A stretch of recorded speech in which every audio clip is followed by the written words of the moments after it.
اللہ اکبر اللہ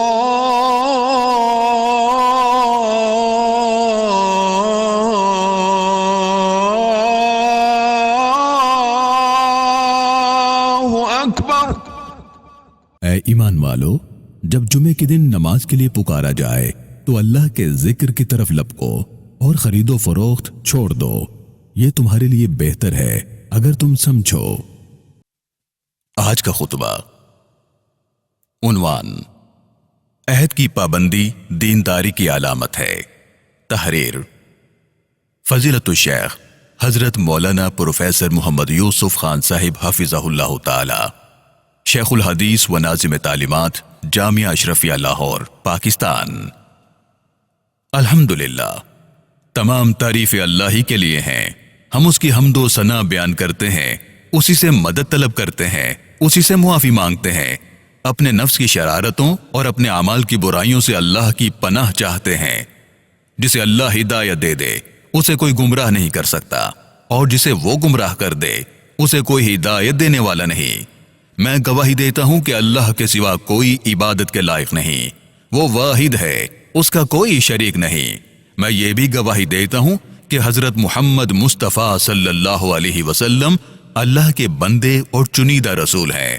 اللہ کی رحمتیں اور سلامتی نازل ہو آپ صلی اللہ علیہ وسلم پر اور آپ صلی اللہ علیہ وسلم کی آل اور تمام صحابہ کرام پر۔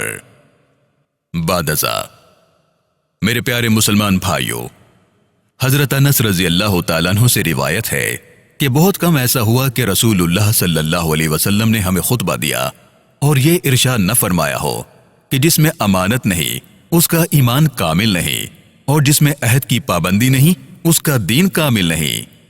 اللہ تعالیٰ نے جس دین کامل کو رسول اللہ صلی اللہ علیہ وسلم کے ذریعے انسانوں تک پہنچایا ہے، اس میں ایمان کے بعد جن باتوں پر بہت زیادہ تاکید بیان کی گئی ہے وہ اچھے اخلاق اختیار کرنا ہے اور برے اخلاق سے حفاظت کرنا ہے۔ انسان کی زندگی میں اخلاق کی بڑی اہمیت ہے۔ اگر انسان کے اخلاق اچھے ہوں تو اس کی اپنی زندگی بھی قلبی سکون اور خوشگواری سے گزرے گی، اور دوسروں کے لیے بھی اس کا وجود رحمت اور چین کا باعث ہوگا۔ اور اگر انسان کے اخلاق برے ہوں تو وہ خود بھی زندگی کے لطف و مسرت سے محروم رہے گا، اور جن لوگوں سے اس کا واسطہ اور تعلق ہوگا ان کی زندگیاں بھی بدمزہ اور تلخ ہو جائیں گی۔ یہ تو خوش اخلاقی اور بد اخلاقی کے دنیا کی زندگی میں ظاہر ہونے والے نتائج ہیں جن کا ہر انسان اپنی روزمرہ زندگی میں مشاہدہ کر رہا ہے۔ لیکن مرنے کے بعد آنے والی ابدی زندگی میں اچھے اور برے اخلاق کے اور زیادہ اہم نتائج نکلنے والے ہیں۔ خوش اخلاقی کا نتیجہ ارحم الراحمین کی رضا اور جنت ہے، اور بد اخلاقی کا انجام خداوند قہار کا غضب اور جہنم کی آگ ہے۔ انہی اخلاقی خوبیوں میں سے ایک خوبی عہد کی پابندی ہے، جس کے بارے میں سورہ بنی اسرائیل کی آیت نمبر 34 میں اللہ رب العالمین نے ارشاد فرمایا، وَأَوْفُوا بِالْعَهْدِ إِنَّ الْعَهْدَ كَانَ مَسْئُولًا، اور تم عہد کو پورا کیا کرو، بے شک عہد کے بارے میں قیامت کے دن پوچھا جائے گا۔ میرے پیارے بھائیوں، اس بارے میں 3 الفاظ بولے جاتے ہیں: وعدہ، عہد اور معاہدہ۔ وعدہ اور عہد دونوں عربی زبان کے الفاظ ہیں، دونوں کا معنی تقریباً ایک جیسا ہے، یعنی قول و قرار، کسی بات کو پختہ کر لینا۔ لیکن اردو زبان میں بھی ان دونوں لفظوں کے استعمال میں بھی فرق کر لیا جاتا ہے۔ اگر کسی بات کو عام انداز میں ذکر کر دیا جائے تو وعدہ کرنا کہتے ہیں، اور بہت ہی پختہ کر دیا جائے تو عہد کہتے ہیں۔ اور جب 2 انسانوں یا 2 قوموں کے درمیان کوئی بات طے ہو جائے تو اسے معاہدہ کہتے ہیں۔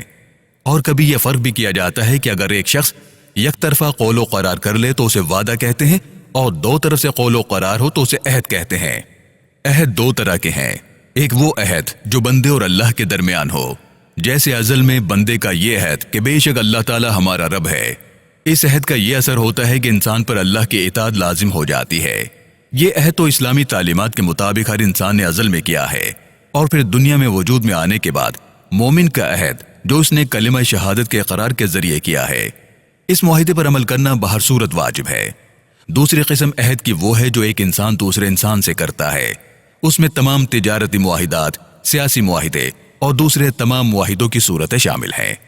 اس قسم کے تمام عہد اگر ان میں اسلامی تعلیمات یعنی احکام شریعہ کے خلاف کوئی بات نہ ہو تو ان کا پورا کرنا بھی واجب ہوتا ہے، اور اگر اس عہد میں کوئی خلاف شرع بات ہو یا غیر شرعی کام کا عہد کیا ہو تو دوسرے فریق کو اطلاع کر کے اس معاہدے کو ختم کر دینا واجب ہے۔ اگر کوئی سے دو فریق کسی کام کے کرنے یا نہ کرنے کا معاہدہ کر لیں، پھر ایک فریق معاہدے پر عمل نہ کرے تو عدالت میں دعویٰ کر کے معاہدے پر عمل کرایا جا سکتا ہے۔ اگر کوئی شخص کسی سے یک طرفہ وعدہ کر لیتا ہے کہ میں آپ کو فلاں چیز دوں گا یا فلاں وقت آپ سے ملوں گا یا آپ کا فلاں کام کروں گا، اس کام کا پورا کرنا بھی انسان کے ذمہ واجب ہوتا ہے۔ بسا اوقات وعدے کو بھی عہد کے مفہوم میں داخل سمجھا جاتا ہے، لیکن پھر بھی وہ فرق موجود رہے گا کہ اگر یک طرفہ وعدہ یا عہد ہو تو اسے عدالت کے ذریعے جبراً پورا نہیں کروایا جا سکتا، جبکہ دو طرفہ معاہدے میں عدالت سے رجوع کیا جا سکتا ہے۔ میرے پیارے بھائیوں، یک طرفہ عہد یا وعدے کی پابندی بھی شرعاً لازم ہے۔ اگر کوئی شخص بلا عذر شرعی عہد کی پابندی نہ کرے، وہ شرعی طور پر گنہگار ہوگا، اللہ تعالیٰ کے ہاں جواب دہ ہوگا۔ ارشاد باری تعالیٰ ہے، وَأَوْفُوا بِالْعَهْدِ إِنَّ الْعَهْدَ كَانَ مَسْئُولًا، اور تم عہد کو پورا کرو، بے شک عہد کے بارے میں پوچھا جائے گا۔ اور سورہ مومن کے آغاز میں مومنین کی فلاح و کامیابی کے جو اصول بیان فرمائے گئے ہیں، ان میں ایک اصول آیت نمبر 8 میں یوں فرمایا، وَالَّذِينَ هُمْ لِأَمَانَاتِهِمْ وَعَهْدِهِمْ رَاعُونَ، اور وہ لوگ جو اپنی امانتوں اور اپنے عہد کا خیال رکھتے ہیں۔ طبرانی میں حضرت علی رضی اللہ تعالیٰ عنہ اور حضرت عبداللہ ابن مسعود رضی اللہ تعالیٰ عنہ سے روایت ہے کہ رسول اللہ صلی اللہ علیہ وسلم نے فرمایا، وعدہ بھی ایک طرح کا قرض بنتا ہے، لہٰذا اگر کسی کو کچھ دینے کا یا کسی کا کام کرنے کا عہد کیا جائے تو پھر اسے پورا کرنا اپنے اوپر فرض کی طرح سمجھنا چاہیے۔ عہد کرتے ہوئے اس بات کی نیت ضرور کرنی چاہیے کہ میں عہد کی پابندی کروں گا۔ اگر یک طرفہ عہد کرتے وقت نیت پابندی کرنے کی ہو لیکن پھر کسی وجہ سے عہد اور وعدہ پورا نہ کر سکے تو اللہ تعالیٰ کے نزدیک وہ گنہگار نہیں ہوگا۔ حضرت زید بن ارقم رضی اللہ تعالیٰ عنہ سے ابو داود اور ترمذی میں روایت منقول ہے کہ نبی صلی اللہ علیہ وسلم نے فرمایا، جب کسی شخص نے اپنے بھائی سے آنے کا وعدہ اور عہد کیا اور اس کی نیت یہی تھی کہ وہ وعدہ پورا کرے گا، لیکن کسی وجہ سے وہ مقررہ وقت پر نہیں آیا تو اس پر کوئی گناہ نہیں۔ البتہ جس شخص سے عہد کیا ہو اس سے معذرت کر لی جائے تاکہ اس شخص کا اعتماد بحال رہے، لیکن عہد کرتے ہوئے بڑی یقین دہانی کرا دی جائے اور اگر عین اس وقت دل میں نیت یہ ہو کہ اسے پورا نہیں کرنا تو یہ بہت بڑی خیانت ہے۔ حضرت سفیان بن اسید حضرمی سے ارشاد نبوی منقول ہے، فرمایا کہ یہ بہت ہی بڑی خیانت ہے کہ تم اپنے بھائی سے کوئی بات کرو، وہ تمہیں سچا سمجھ رہا ہو حالانکہ تم جھوٹ بول رہے ہو۔ رسول اکرم صلی اللہ علیہ وسلم نے تو بچوں کے ساتھ کیے گئے عہد کی پابندی کرنے کی بھی تعلیم دی ہے۔ میرے پیارے عزیزو، حضرت عبداللہ ابن عامر رضی اللہ عنہ اپنے بچپن کا واقعہ بتاتے ہیں کہ رسول اکرم صلی اللہ علیہ وسلم ہمارے گھر میں تشریف فرما تھے کہ میری والدہ نے مجھے کہا، ادھر آؤ میں تمہیں کچھ دوں۔ رسول اللہ صلی اللہ علیہ وسلم نے پوچھا، تم نے اسے کیا چیز دینے کا ارادہ کیا ہے؟